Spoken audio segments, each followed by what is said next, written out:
The Pharaoh, Pharaoh, he was living at a time when Musa alayhi salam was sent to Allah, by Allah subhanahu wa ta'ala to the people. Basically to him and his cronies. Allah Almighty sent Musa alayhi salam, the Prophet Moses, to who? To Pharaoh. وَلَقَدْ أَرْسَلْنَا مُوسَى بِآيَاتِنَا وَسُلْطَانٍ مُبِينٍ إِلَى فِرْعَوْنَ وَمَلَئِهِ. Allah says, and remember when we sent Musa alayhi salam with our signs. To who? With our clear signs to the Pharaoh and his cronies, his people. Now, why did Allah choose to send a messenger to the Pharaoh? It's important to know this.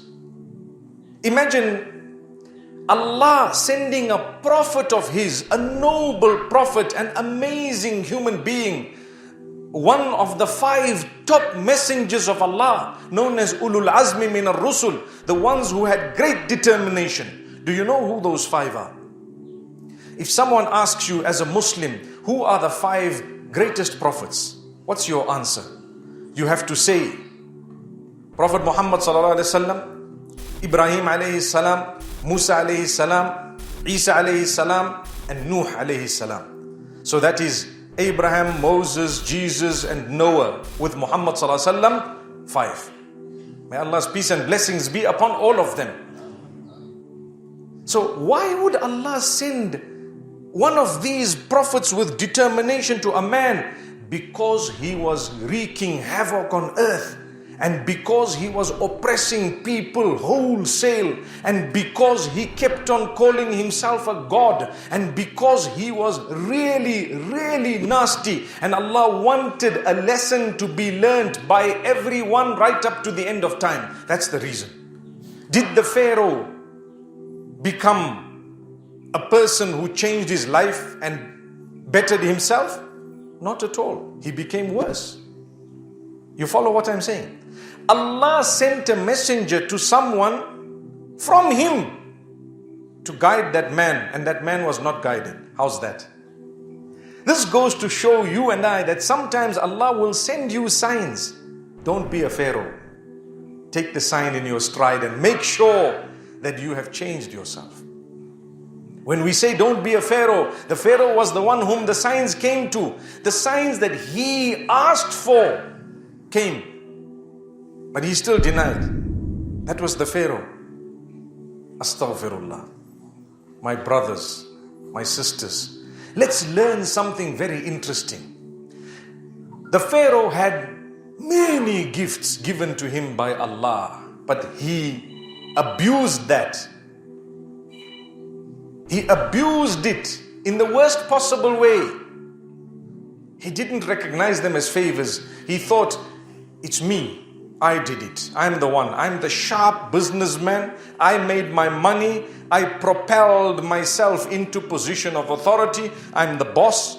I'm the king. And later he began to say, I'm the God. وَقَالَ فِرْعَوْنُ يَا أَيُّهَا الْمَلَأُ مَا عَلِمْتُ لَكُمْ مِنْ إِلَهٍ غَيْرِي. The Pharaoh told his people, oh my people, I don't know of any God that you people have besides me.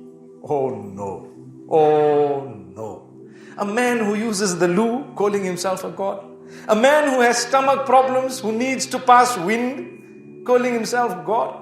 A man who actually becomes sick and ill, calling himself God. A man who can't solve his own problems.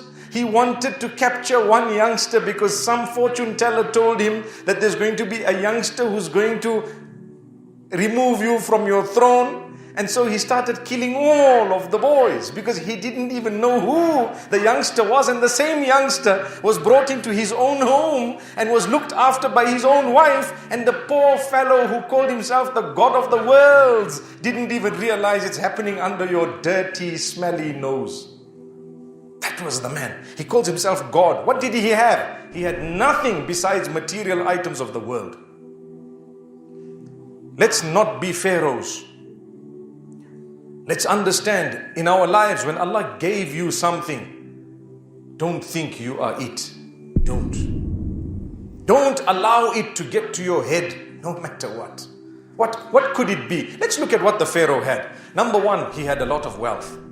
A lot of wealth. When you get money, initially you're looking for a job. You're trying, you go to all the people, please give me a job. They kick you out. You go to another door, give me a job. You apply here, you apply there. Listen. You apply everywhere. Online, offline, in person, via someone. Use this, use that, and you apply and you're looking for a job. At that stage, you know that you are a nobody because you are in need of this job. And then suddenly one day you get a job. Boom, I'm a driver. Woo! I finally got a few rands in my pocket. Hey, I'm a big man. MashaAllah. Allah bless you. Allah bless all of us. That is a blessing of Allah. But Allah's watching. Allah says, look, I threw a few rands in your direction. What are you going to do? And then suddenly you get a promotion. You are in charge of the fleet. And then you become a manager. And then you have your own business. And then suddenly it's growing. And you forgot. One day I was running around looking for a job. Now you got this business of your own. And guess how much you're making? You're making enough to employ 30, 35, 40, 50 people. And now you start speaking to them rough. But when your boss used to speak to you a little bit rough, telling you, why are you 5 minutes late? You used to get upset and say, this man thinks he's arrogant. But the way you are speaking to the people who are now working for you, you forgot. Allahu Akbar. You were so quick to forget, right?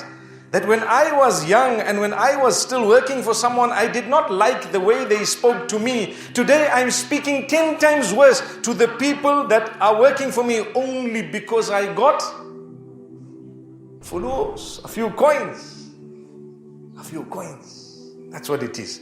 You got a few rands or dollars or pounds or whatever it may be. And suddenly you think it entitles you to speak roughly to people. La ilaha illallah. You are a little Pharaoh in the making, my brothers, my sisters. That's what you are.